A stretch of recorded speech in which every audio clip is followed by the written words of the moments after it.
You're on a roll, Kane, so it's time now for Volcano.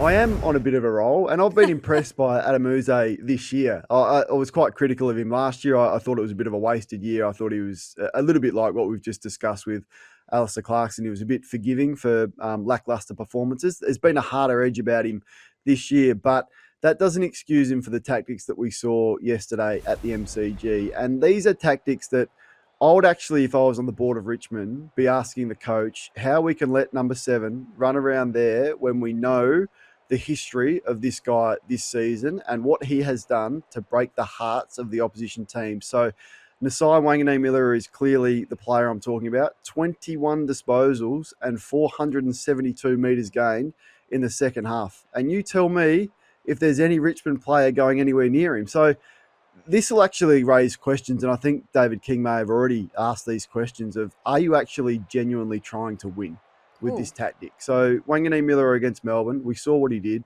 Everyone has seen what he's done. And you would think that there would be a Richmond player, particularly with the experienced midfield that they've got, actually putting some sort of attention or going anywhere near him. But this is what we saw in the second half. Sarah, there's no one anywhere near that guy. So what is Adamuzze doing? Now, remember, this is a coach that allowed Nick Dacos to have 42 and kick 3 goals not that many weeks ago, and they opted not to tag him.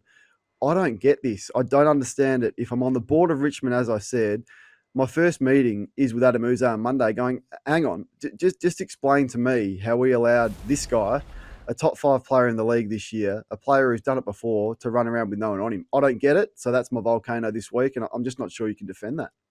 Richmond have been pretty good all year, given the young list, but that vision is damning given what we know Nasiah Wanganeen-Milera is capable of. Just when it comes to the young Saints season, is it possible, is it conceivable, Kane, that he could win the Brownlow medal? He'll be coming home with a flurry.